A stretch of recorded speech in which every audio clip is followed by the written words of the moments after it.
শান্ত সেসব দেখে নিহাকে রাগাতেও ছাড়ল না। বলল নিহাকে নাকি ওর বাবা মা করিয়ে পেয়েছে। শান্তর কথা শুনে নিহা মুখ ফোলালো। এইরকম করেই ওদের সন্ধ্যাটা কাটলো। শান্তকে সত্যি রাতের খাবার খাওয়ানো ছাড়া যেতে দেওয়া হলো না। রাত হতে নিহার বাবা ভাই দুজনেই কাজ শেষ করে বাসায় ফিরেন। নিহার বড় ভাইও খুবই মিশুকে স্বভাবের, তবে বাবা একটুখানি গম্ভীর। রাতের খাবার খেয়ে অতঃপর শান্ত বিদায় নিল। তবে শান্ত ওদের বাসায় দারুণ সময় কাটালো। এতগুলো বছর পর মায়ের মতো করে কারো স্নেহ পেয়ে শান্ত খুবই আপ্লুত হয়েছে। তখন রাত। তাসিন ডিভানে বসে ল্যাপটপে কিছু ফাইল দেখছে। এদিকে রোদেলা বিছানা ঝাড়তে ঝাড়তে গুনগুন করে গেয়ে উঠল। সামনে দাঁড়াও একবার দেখি নয়ন ভরিয়া, ভালোবাসি তবে কেন যাও না শান্ত করিয়া। গুনগুন করতে করতেই হঠাৎ রোদেলার চোখ যায় তাসিনের দিকে। তাসিন ল্যাপটপ থেকে চোখ সরিয়ে ভ্রু কুঁচকে রোদেলার দিকে তাকিয়ে আছে। তাসিনের এহেন চাহনিতে রোদেলা ভরকে গেল। রোদেলা ভাবল তাসিনের কাজে ডিস্টার্ব হয়েছে, তাই এভাবে তাকিয়ে আছে। রোদেলা ঢোক গিলে বলল, সরি, খেয়াল ছিল না আপনি কাজ করছেন। আর গাইবো না, কাজ শেষ করুন আপনি। তাসিনের চাহনি পরিবর্তন হলো না, এখনো একইভাবে তাকিয়ে আছে। রোদেলা ভয় পেয়ে গেল। সে কি কোনো ভুল করেছে? এভাবে কেন তাকিয়ে আছে? রোদেলা শুধালো, কি হয়েছে? আমি কি কোনো ভুল করেছি মাহমুদ সাহেব? হুম, ভুল মানে অনেক বড় ভুল। রোদেলা ভয়ার্ত কণ্ঠে শুধালো, কি করেছি?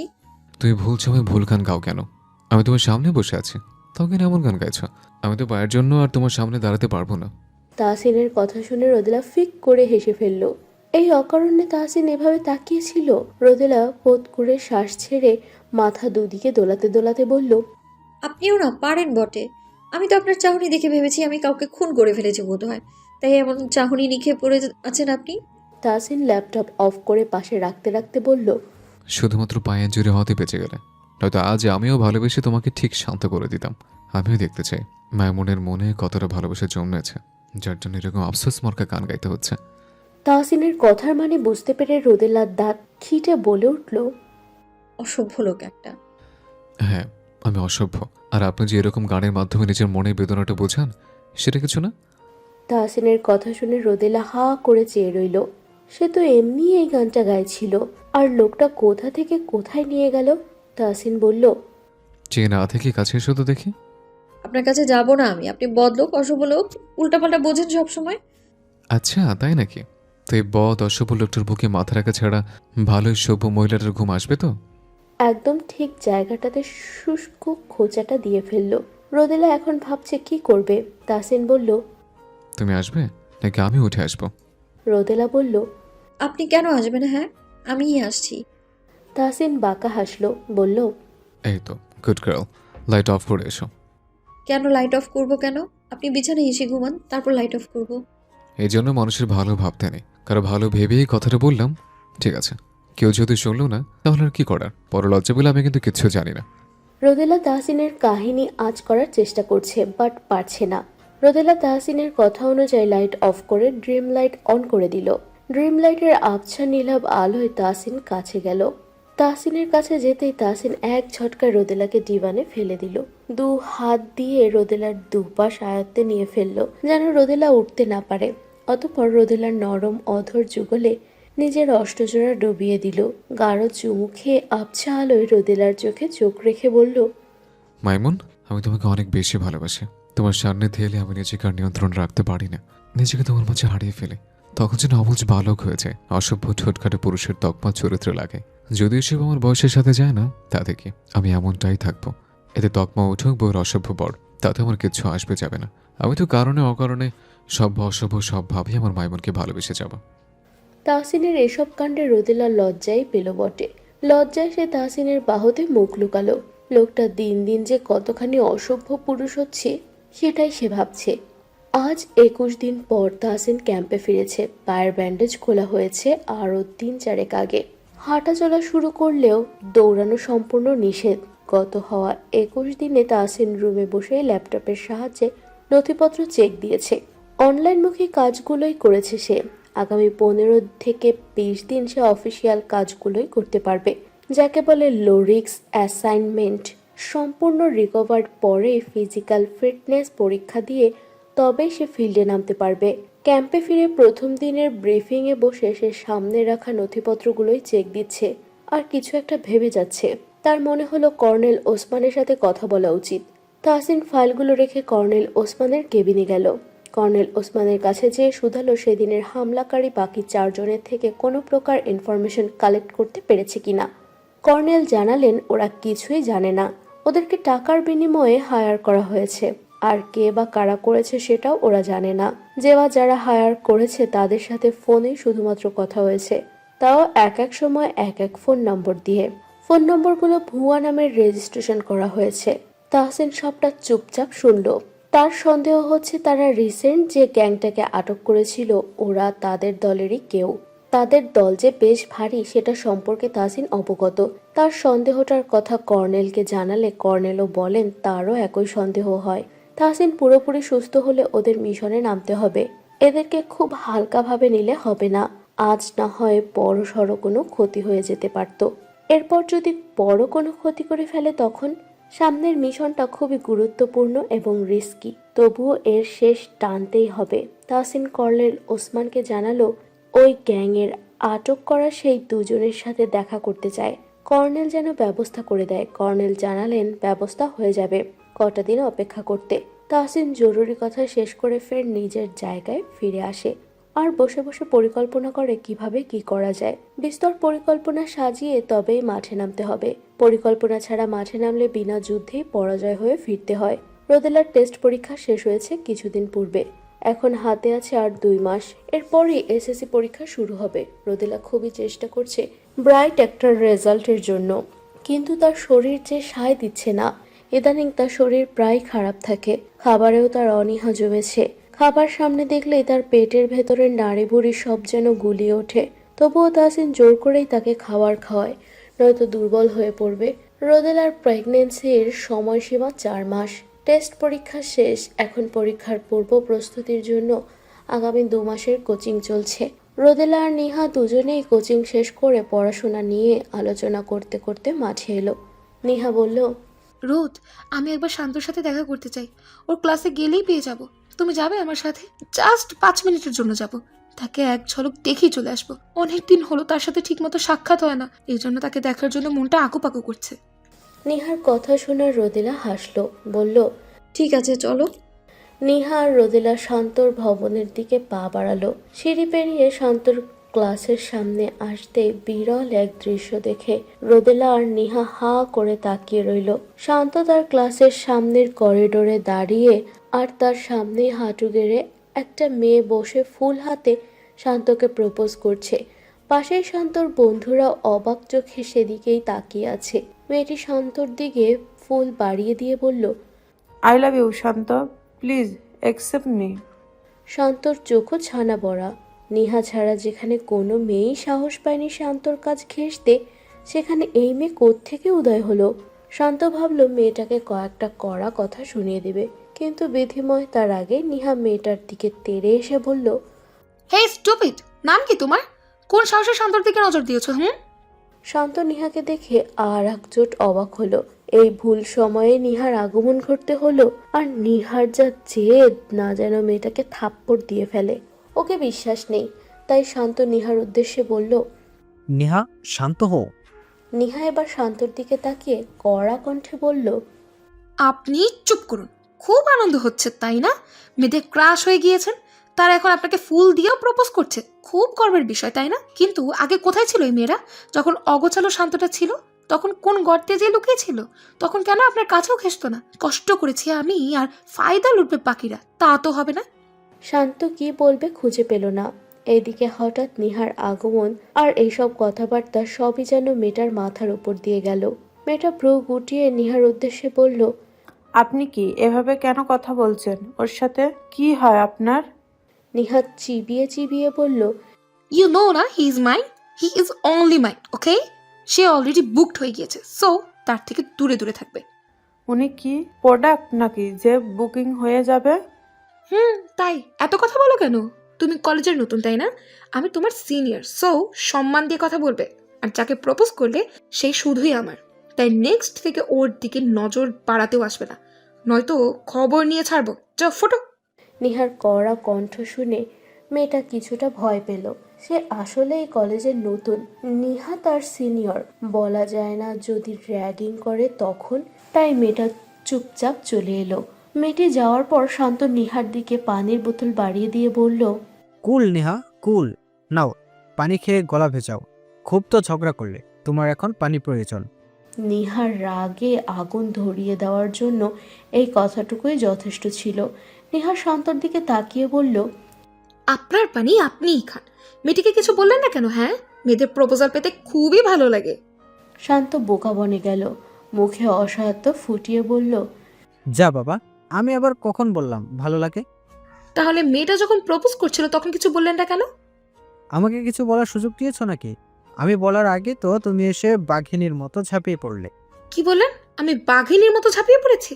আমি না এলে খুব ভালোভাবে মজা লুটতে পারতেন, তাই না? থেমে গমগমে স্বরে বলল, শুনুন শান্ত, আপনি বলেছিলেন আপনি বন্ধু হিসেবে থাকতে চান, তাই আমি আপত্তি করিনি। আপনার শর্ত মেনে নিয়েছি।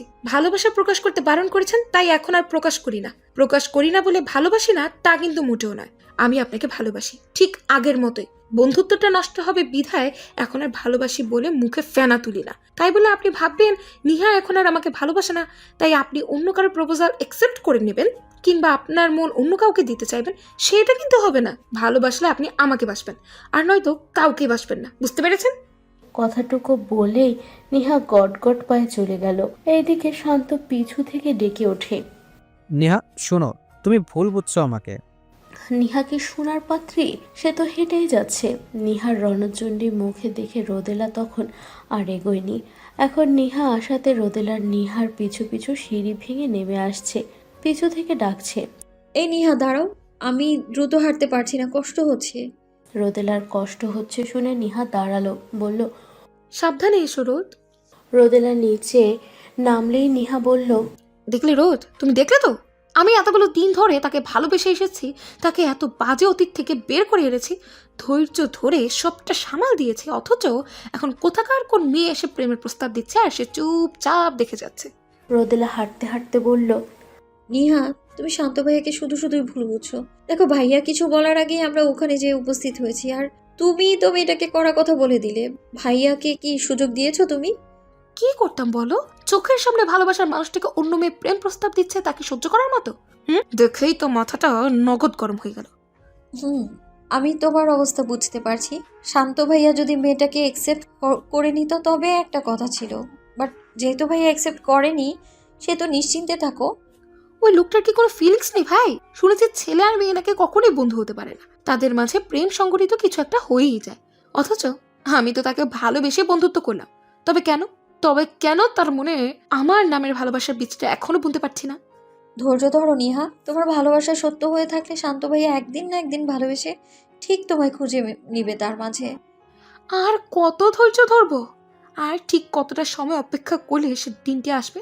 জানা নেই নিহা, তবে সুখ অতি নিকটেই ধরা দেবে, মিলিয়ে নিও।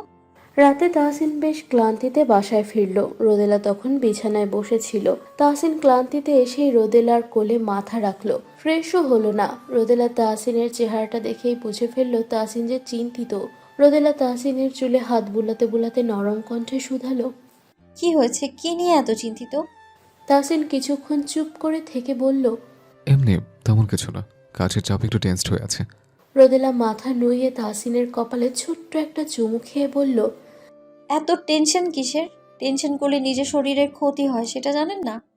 তাহসিন রোদেলার কোলে মাথা রেখেই চোখ তুলে রোদেলার দিকে তাকালো, ঠোঁট উল্টে মাথা নাড়ল। তাহসিনের ঠোঁট উল্টানো দেখে রোদেলা ফিক করে হেসে ফেলল, বলল, যে আমাকে সব সময় বলে টেনশন ফ্রি থাকতে, তার মুখে টেনশনের কথা মানায় না। এত কিসের টেনশন? ঠান্ডা মাথায় বুদ্ধির সাথে লড়ে যাওয়াই তো তাহসিন মাহমুদের কাজ, তাই না? তাহসিন বলল। আমার ডায়লগ আমাকে দেওয়া হচ্ছে? রোদেলা ঠোঁট চেপে হাসল।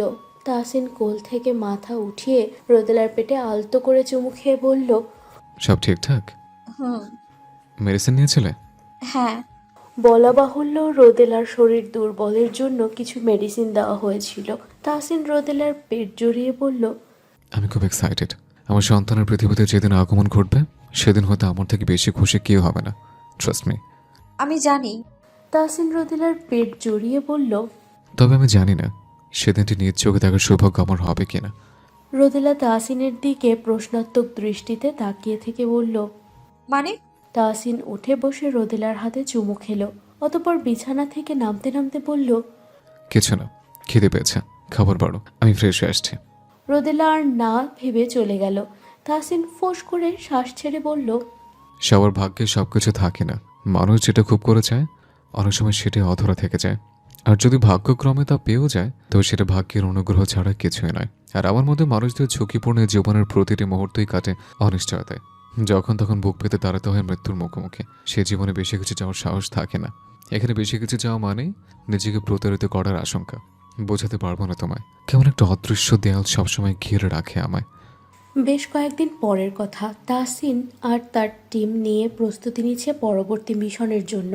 প্রায় টিম নিয়ে পরিকল্পনা সাজায় কিভাবে কি করা যায়। ওর চাকরি জীবনে এই প্রথম কোনো মিশনে সে এতটা সতর্কতার সাথে প্ল্যান সাজাচ্ছে, খুবই খাটছে।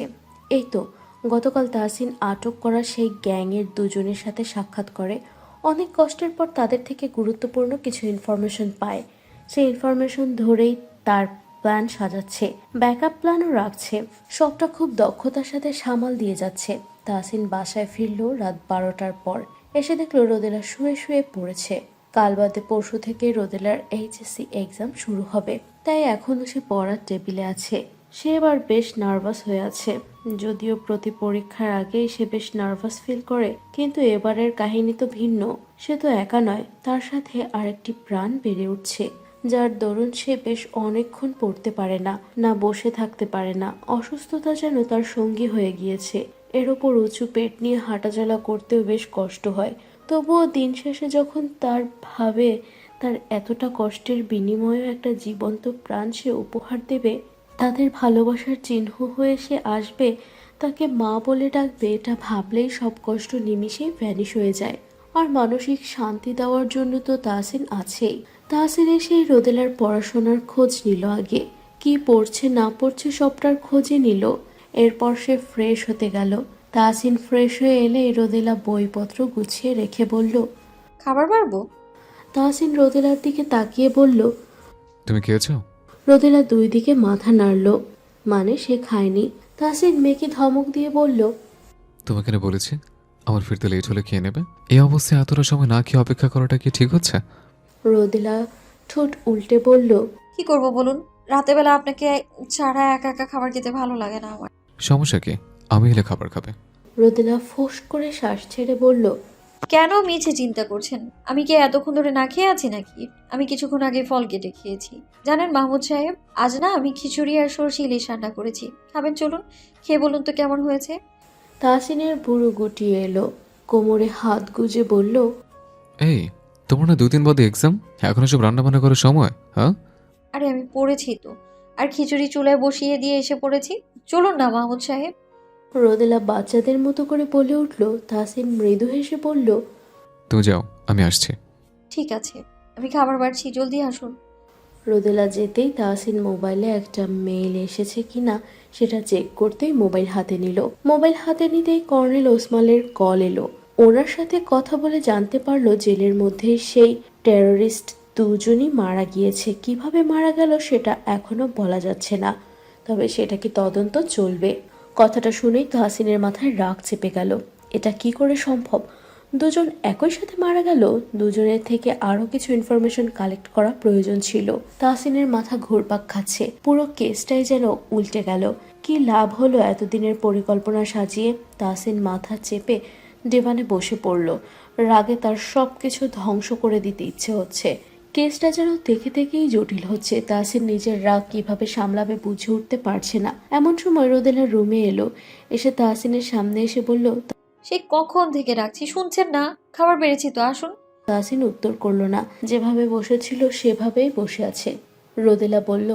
এ কি হয়েছে আপনার? খাবার বেড়েছি তো, আসুন না। তাহসিন আর রাগ কন্ট্রোল করতে পারল না, ধমকে বলে উঠল। খাবো না আমি, একদম ডিস্টার্ব করবে না। তাহসিনের ধমকে রোদেলা কেঁপে উঠল। তাহসিন হন হন করে রুম থেকে বেরিয়ে গেল। তাহসিন পাশের রুমে গিয়ে সশব্দে দরজাটা আটকে ফেলল। সে শব্দে রোদেলার পুরো কায়া যেন কেঁপে উঠল। এতটা রাগ কি তাহসিন কখনোই দেখিয়েছে? কি হলো হঠাৎ? সবই তো ঠিক ছিল, তাহলে? রোদেলা ডিভানে চুপচাপ বসে রইল। সে বুঝতে পারছে তাহসিনের কিছু একটা হয়েছে, কিন্তু কি হয়েছে সেটাই বুঝতে পারছে না। রোদেলা গঠিত কিছু হয়নি সেটা সে শিওর, তবে সমস্যাটা কোথায় হলো? রোদেলা ডিভানে বসে হাঁটুতে থুতনি ঠেকিয়ে চুপচাপ জানালার বাইরে আকাশের দিকে তাকিয়ে আছে। চোখ পড়ে নিঃশব্দে অশ্রু গড়িয়ে পড়ছে। তার ছোটবেলা থেকেই অভ্যাস, কেউ তাকে ধমক দিলেই তার কান্না এসে পড়ে। প্রায় অনেকটা সময় এভাবেই কেটে গেল। রোদেলা এবার ডিভান ছেড়ে উঠল, চোখের পানি মুছে পাশের রুমের দিকে পা বাড়ালো। এখনো পাশের রুমের দরজা ভেতর থেকে লক করা। রোদেলা বাহির থেকে নরম কণ্ঠে তাহসিনকে বার কয়েক ডাকলো। কয়েকবার ডাকার পর দরজা খোলার খট করে আওয়াজ হলো। রোদেলা ভেতরে পা রাখতে যাবে এমন সময় তাহসিন ভেতর থেকে রোদেলাকে জাপটে জড়িয়ে ধরলো। তাহসিনের বুকে ঠাঁই পেয়ে রোদেলার শান্তিময় শ্বাস টানলো। তাহসিন রোদেলার কপালে গালে পাগলের মতো চুমু খেতে খেতে বলল, মাইমুন, সরি, আমি এক্সট্রিমলি সরি। মাথাটা গরম ছিল বিধায় এমন বিহেভিয়ার করে ফেলেছে। প্লিজ আমাকে মাফ করে দিও। রোদেলা বলল, সরি বলতে হবে না, আমি বুঝতে পেরেছি আপনার মাথা গরম হয়ে গিয়েছিল, কিন্তু কেন সেটাই তো বুঝতে পারছি না। মাইমুন, সব এলোমেলো লাগছে, সব কেমন ঘোল পাকিয়ে যাচ্ছে। তাহসিন রোদেলাকে জানালো তার চিন্তিত হবার কারণটা। রোদেলা তাহসিনকে বলল, চিন্তা করবেন না, আল্লাহ ঠিক একটা পথ বের করে দেবেন। আল্লাহ ভরসা। অনেক রাগ করেছেন, এবার খাবেন চলুন। খেতে ইচ্ছা করছে না, জোর করো না প্লিজ।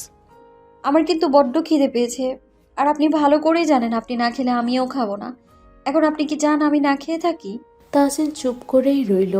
রোদেলা তাহসিনের হাত ধরে টেনে এনে টেবিলে বসালো। এরপর খাবার বেড়ে তাহসিনের মুখের সামনে তুলে ধরলো।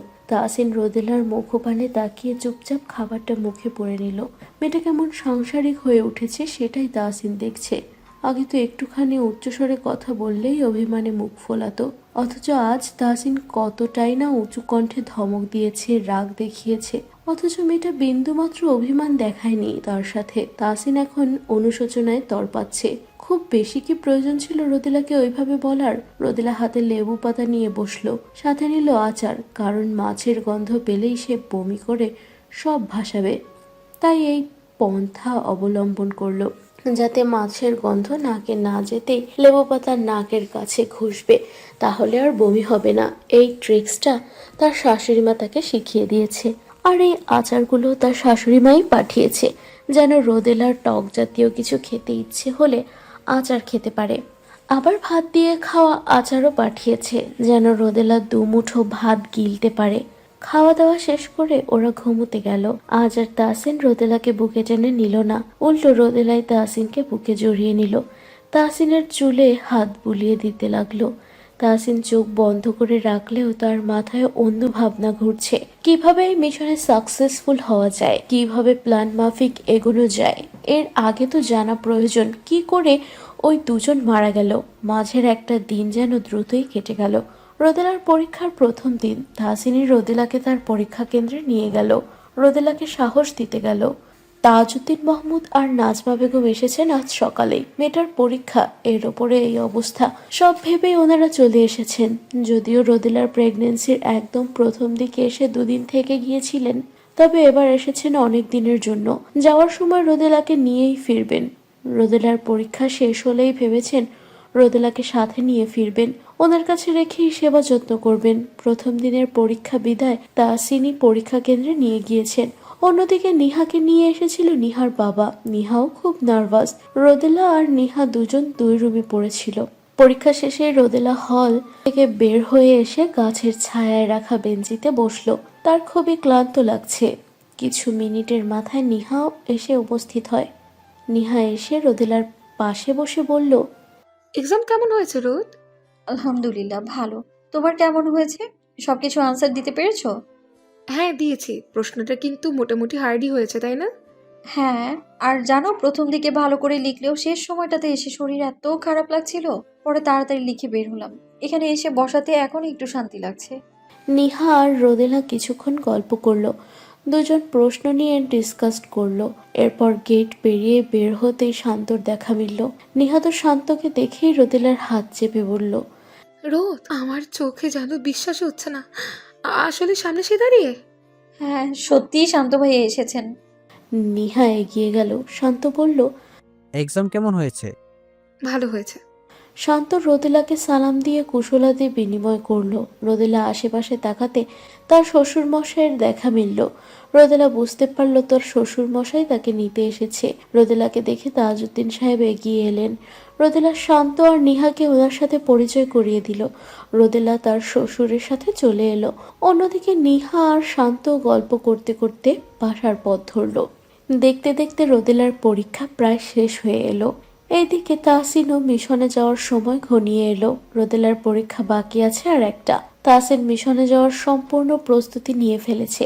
আগামীকাল ভোরেই সে এবং তার টিম রওনা হবে। এই দুইজন টেররিস্ট স্ট্রোক করে মারা গিয়েছে, রিপোর্টে সেটাই বেরিয়েছে। তবুও তাহসিনের খচখচানিটা যাচ্ছে না। একই দিনে একই সময়ে কি করে দুজন মানুষ স্ট্রোক করে মারা যেতে পারে? এটা কি সম্ভব? তাহসিনের মাথায় বিষয়টা ঘুরপাক খাচ্ছে। তবুও সামনে মিশন যেতে হবে বিধায় বিষয়টা নিয়ে বেশি খাটলো না। সে কর্নেলের ক্যাবিনে গেল। কর্নেলের সাথে কিছু জরুরি কথা বলে অতঃপর বলল, স্যার, একটা কথা ছিল। মেজর বলুন। স্যার, আপনার কি মনে হয় ওই দুইজন স্ট্রোক করে মারা গিয়েছে? রিপোর্ট তো তাই বের হলো। স্যার, আমাদেরকে যা দেখানো হয় আমরা তাই দেখি, যার দরুন সত্যটা চাপা পড়ে যায়। কর্নেলের ভ্রু গুটিয়ে এলো, বলল। মানে? তাহসিন দীর্ঘ একটা শ্বাস ছেড়ে বলল, একবার ভাবুন তো স্যার, এই গ্যাংয়ের 2 সদস্যকে আমরা আটক করেছি, কতগুলো দিন হয়ে গেছিল, অথচ তাদের থেকে কোনো ইনফরমেশন কালেক্ট করা সম্ভব হয়নি। জেনে তাদের থেকে কিছু ইনফরমেশন কালেক্ট করলাম, তারপরে ওদের মৃত্যু হলো। তা ওখানে দুজন একই সময় স্ট্রোক করে মারা গেল। এটা কি কাকতালি মনে হচ্ছে না? থেমে, আচ্ছা, যদি ধরি তাদেরকে বিষ জাতীয় কিছু একটা খাইয়ে মারা হয়েছে, তবে সেটা কে করতে পারে? বাইরে থেকে কেউ জেলে এসে তো আর এই কাজ করতে পারবে না, তাই না? যত কারসাজি জেলের ভেতরে ঘটছে, কেউ কিছু তো একটা করছে। আমাদের অজান্তে কিছু তো একটা হচ্ছে। আমাদের চোখে ধুলা দিয়ে আমাদের অগোচরে কিছু একটা ঘটে যাচ্ছে, যেটা আমরা টের পাচ্ছি না। একটু থেমে সতর্কতার সাথে বলল, আমার কেন যেন মনে হচ্ছে আমাদের দলের কেউ আমাদের অগোচরের বিরোধিতা করছে। হতে পারে আমাদের অজান্তে গোপন অপচক্রকে সাহায্য করছে, কিংবা কোনো গোপন খবর আদান প্রদান করছে। স্যার, আমার অনুরোধ, আপনি পুরো বিষয়টা একটু খতিয়ে দেখবেন। কর্নেল ওসমান কিছুক্ষণ ভাবলেন। তাহসিনের কথাগুলো ফেলে দেওয়ার মতো না। কর্নেল ওসমান বললেন, আপনি একজন বিচক্ষণ মেজর। আপনি যেহেতু কথাগুলো বলেছেন সেহেতু ভেবেই বলেছেন। আমি আপনাকে আশ্বাস দিচ্ছি, ব্যাপারটা আমি দেখব। আপনারা মিশন থেকে ফিরে আসুন, তারপর ব্যাপারটা নিয়ে ভাবছি। আপনাদের যাত্রা শুভ হোক, বিজয়ী হয়ে ফিরুন। রোদেলা পড়াশোনা শেষ করে পাশের রুমে তার শ্বশুর শাশুড়ির সাথে গল্পে মজেছেন। গল্পের মূল বিষয় হচ্ছে তাহসিনের ছোটবেলা। ছোট থেকেই তাহসিন ছিল শান্ত, স্বল্পভাষী, কথাবার্তা কম বলতো, দুষ্টুমিও কম করতো। তবে কম দুষ্টুমি করতো ঠিকই, কিন্তু যেসব দুষ্টুমি করতো সবাইকে নাচিয়ে ছাড়তো। তেমনই একটা ঘটনা নাজমা বেগম রোদেলাকে বলছেন। জানিস ছোটবেলায় সে একবার কি কাণ্ড ঘটিয়েছিল? রোদেলা আগ্রহ প্রকাশ করে বলল। কি করছিলে মা? নাজমা বেগম বলতে লাগলেন, তাহসিন তখন বেশ ছোট, কতই বা বয়স হবে, ওই তো 4 বছরের একটু বেশি বোধ হয়। তো তখন সন্ধ্যাবেলা সে চিপস খাবার বায়না ধরেছিল, তো ঘরে দেখি চিপস ছিল না, এক প্যাকেট মটর ভাজা ছিল। তাকে সেটা খেতে দিয়ে আমি গেলাম রান্নাঘরে ভাত বসাতে। দেখে গেলাম সে চুপচাপ খাচ্ছে। ওমা, কিছুক্ষণের মাঝেই আমাকে ডাকছে। আমি যেয়ে জিজ্ঞেস করলাম, কি হয়েছে আব্বু, ডাকছো কেন? তাহসিন তার নাক দেখিয়ে দিয়ে বলল, মানাকে?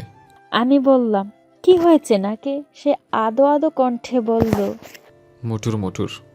আমার সন্দেহ জাগলো। তার নাক উঁচু করে দেখলাম, কিছু দেখা যাচ্ছে না। তাও সন্দেহ বসে ফোনের আলো জ্বালিয়ে নাকের কাছে ধরতেই দেখি একটা মটরশুঁটি নাকের ভেতরে দেখা যাচ্ছে। তাও এতটাই ভেতরে ঢুকিয়েছে যে মটরশুঁটির একটু কোনা দেখা যাচ্ছে। বললাম জোরে শ্বাস ছাড়তে। সে কি বুঝলো কি জানি, আমার কথা মতো চুপচাপ তাই করলো, কিন্তু কোনো লাভই হলো না। যেহেতু নাক জিনিস, এজন্য রিস্ক নিতে চাইনি। তোর শ্বশুর মশাইকে কল দিয়ে সবটা জানালাম। তিনি বললেন আসছেন। আমি যেন তাহসিনকে নিয়ে বের হই। তাড়াতাড়ি করে তাহসিনকে নিয়ে বের হলাম। তোর শ্বশুর মশাই সহ ডাক্তারের কাছে নিয়ে গেলাম। ডাক্তারের কাছে নিতে নিতে ও মটরশুঁটিটা নাকের পুরো ভিতরে নিয়ে গেছে, যা এখন দেখাই যাচ্ছে না। পরে ডাক্তার বললেন চেষ্টা করে দেখতে পারেন। যদি সম্পূর্ণ রিস্কটা আমরা নেই, বল ওই সময় কেমন লাগে? আমি তো কান্না করে দিয়েছি। তো শ্বশুরমশাই ডাক্তারকে আশ্বাস দিয়ে বললেন যেন চেষ্টা করে। ডাক্তার আন্দাজের বসেই ওনাদের লম্বা চিকন একটা যন্ত্র নামে মনে হয় টিলিস ফোরশেপ, সেটা দিয়ে টান দিতেই বেরিয়ে আসে। ভাগ্যিস রক্তপাত হয়নি। ডাক্তার মটরশুঁটিটা হাতে নিয়ে দেখলো আজ তো মটরশুঁটি ঢুকায়নি, আধ ভাঙ্গা মটরশুঁটি নাকে ঢুকিয়েছে, যার জন্যই এতটা কষ্ট হয়েছে। তাহলে ভাব একবারও কিরকম হয়রানি করত। একদম শান্ত হয়ে থাকতো, কিন্তু ওই যে হুটহাট দুষ্টুমি করতো না, সেগুলোতেই আমাদেরকে নাকানি চুবানি খাওয়ানোর জন্য যথেষ্ট ছিল। দেখতে দেখতে ছেলেটারও বড় হয়ে গেল। এখন সে ছেলেই 2 দিন পর আবার বাবা হবে।